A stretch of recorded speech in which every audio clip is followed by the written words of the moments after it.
Bonjour à tous et à toutes, j'espère que c'est super bien. Moi, personnellement, ça va parfaitement. On se voit présentement pour une nouvelle vidéo.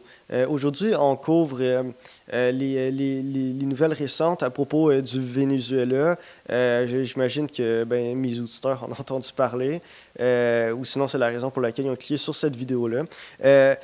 Moi, je travaillais pendant toute la fin de semaine et ça s'est passé.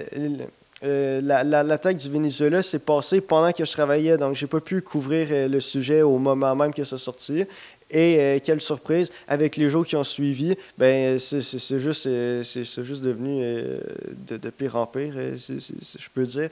C'est ça, fait que je fais ma vidéo présentement, un 6 décembre. Et la situation a évolué depuis l'attaque américaine sur Caracas.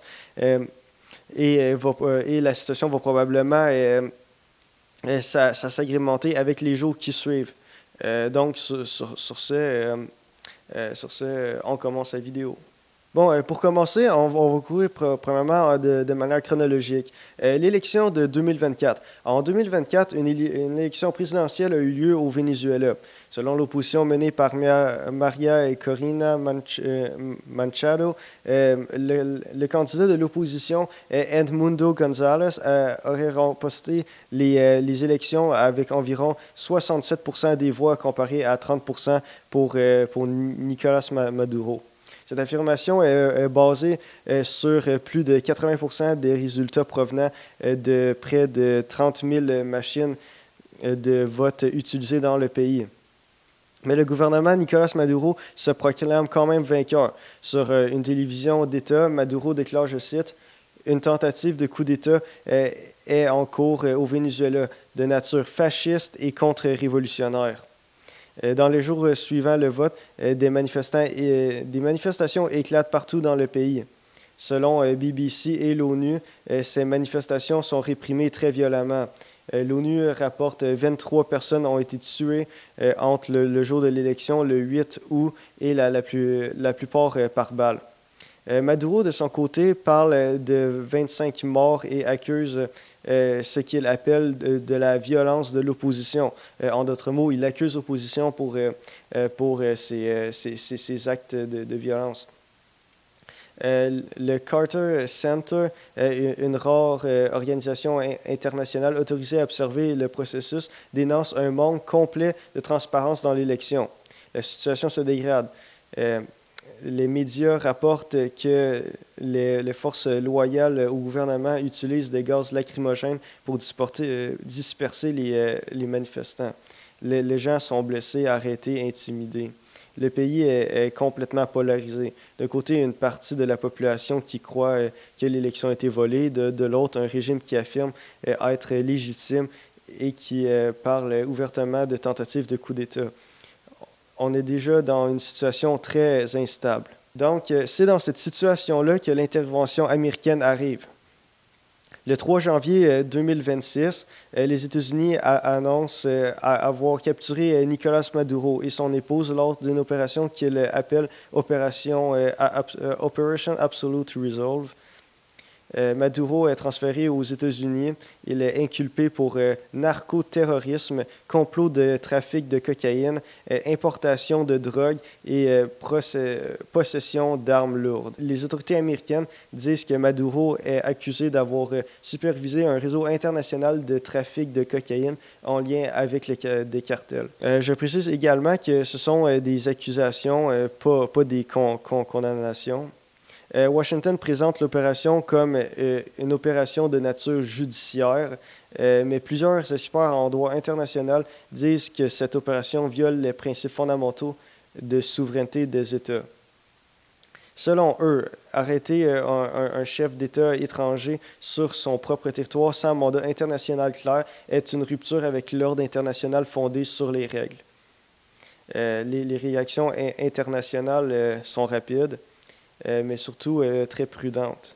Le Canada condamne le régime Maduro, mais insiste sur la transition politique dirigée par les Vénézuéliens eux-mêmes sans intervention étrangère prolongée. L'Union européenne adopte un ton mesuré. Elle appelle à la retenue, le respect du droit international et la Charte des Nations unies. Plusieurs diplomates européens expriment en privé un malaise face à la méthode employée par Washington, même s'ils restent critiques du régime Maduro.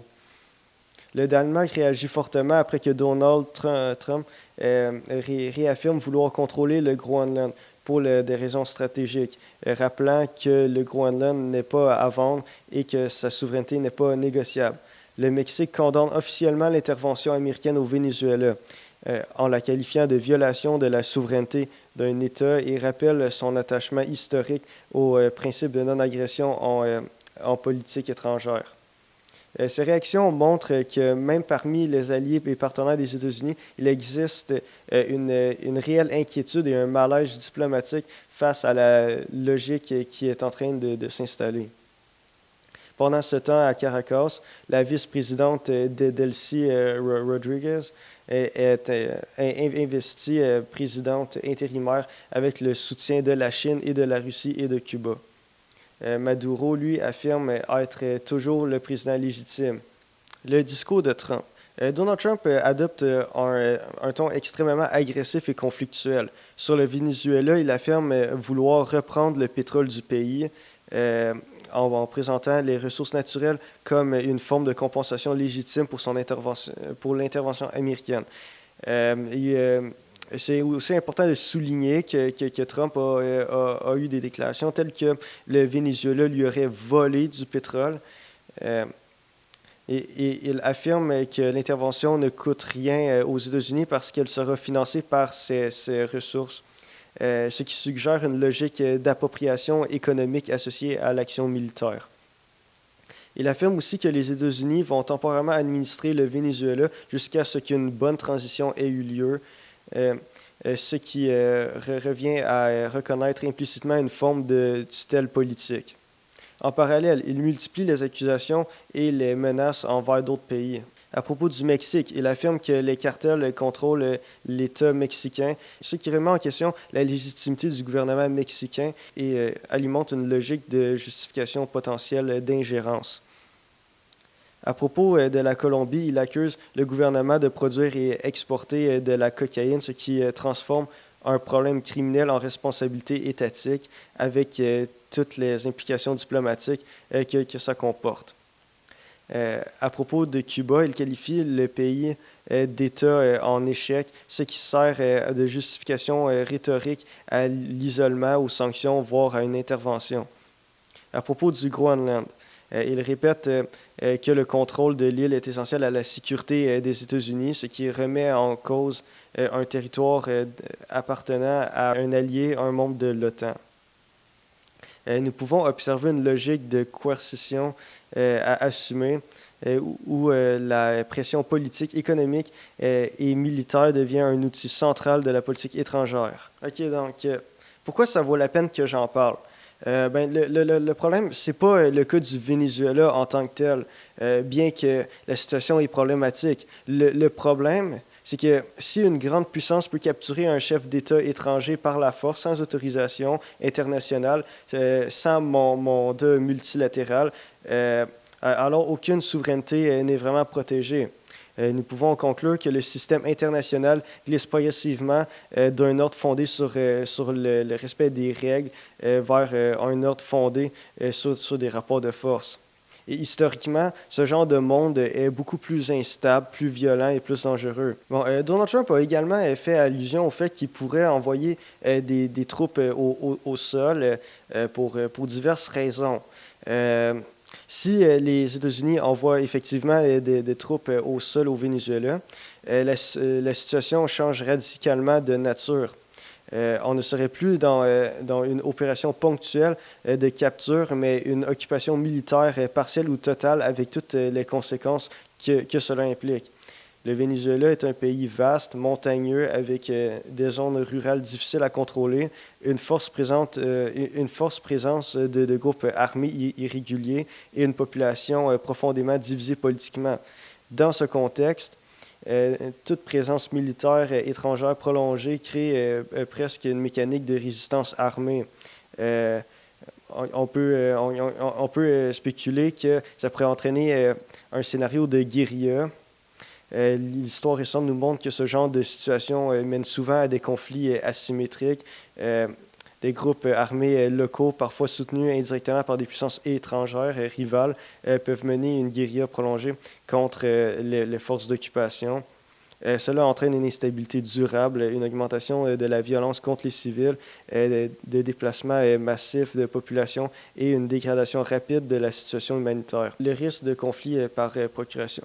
Le Venezuela est soutenu politiquement par la Chine, la Russie et Cuba. Une présence militaire américaine prolongée pourrait transformer le pays en théâtre de confrontation indirecte entre grandes puissances par le biais de livraisons d'armes, de soutien logistique et de renseignements de financement de groupes locaux.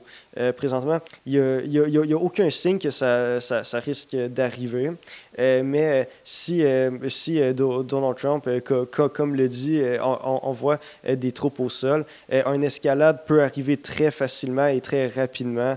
Et la situation géopolitique dans le monde mène déjà à penser que ça serait... Ça pourrait être très probable dans le cas d'une intervention militaire prolongée au Venezuela. De plus, une intervention militaire au Venezuela pourrait déstabiliser toute la région. Les frontières avec la Colombie et le Brésil sont longues, poreuses et difficiles à contrôler. Des flux de réfugiés pourraient augmenter massivement. Des groupes armés pourraient traverser les frontières. Les États voisins pourraient être aspirés progressivement dans le conflit. Ce qui est important à souligner, c'est que les États-Unis, depuis la guerre froide, ont hérité d'une grande influence à travers le monde.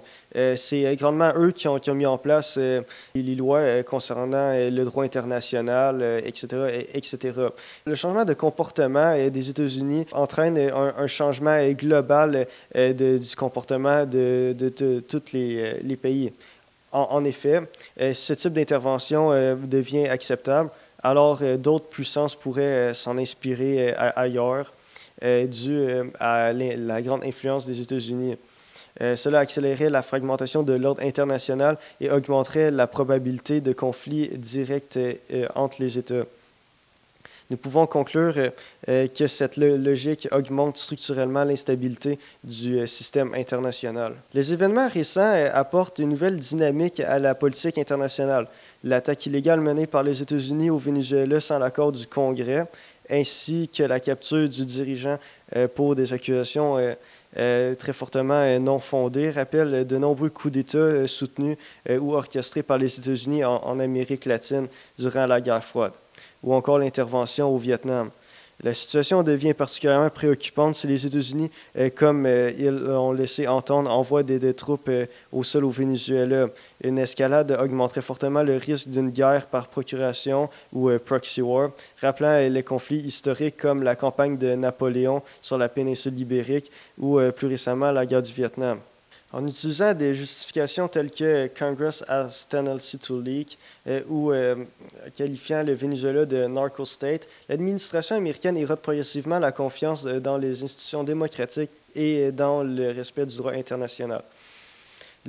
Par ce biais, les États-Unis abandonnent non seulement l'héritage du monde post-seconde guerre mondiale, dont ils étaient les acteurs majeurs, mais en raison de leur influence globale, ils encouragent également des comportements similaires chez d'autres puissances dans un contexte où les frontières et les différends entre nations ne peuvent être résolus que par des conflits. Ces actions diplomatiques risquent d'accroître les tensions et les victimes. Par ailleurs, les multiples menaces proférées par le président Trump visant notamment le Danemark, le Canada, l'Europe, la Colombie et le Mexique deviennent de plus en plus sérieuses et inquiétantes, surtout au regard de l'ampleur de son intervention au Venezuela. Peut-être assisterons-nous à l'aube d'une véritable révolution diplomatique semblable à celle de 1756, juste avant la guerre de 7 ans. Reste à savoir si ces déclarations sont de simples bluffs de l'administration Trump ou si elles annoncent une instabilité géopolitique encore plus marquée. Seuls les prochains jours pourront nous le dire. Bon, donc, c'est la fin de la vidéo. J'espère que vous avez apprécié. Si c'est le cas, un like. Puis, vous pouvez toujours vous abonner. Selon mes statistiques, tu sais, là, il y a toujours des YouTubers qui disent comme 60% de mes auditeurs ne sont pas abonnés. Bon, ben, moi, c'est pire, c'est 100%. 100% de mes auditeurs ne sont pas abonnés. Donc, si vous voulez encourager mon travail que je fais de manière purement bénévole, ce que vous savez peut-être pas, là, mais c'est que pour une vidéo d'à peu près 8 minutes, là, ça me prend 8 heures de montage, de recherche, de tout ça. Donc, ça serait le fun de pouvoir augmenter mon audience, vous abonner, tout ça. Comme ça, au moins, tant qu'à compter les scènes noires, au moins, je peux être content d'avoir une communauté. Mais, ouais. Donc, puis aussi, c'est le nouvel an, fait que bonne année tout le monde. On se reverra pour une prochaine vidéo si la situation évolue ou sinon, par chance, on va changer de sujet. Ce que j'aimerais bien, ça serait le fun que personne meure, là. Mais ouais, c'est ça. Fait que, bonne journée. Merci d'avoir écouté la vidéo et salut.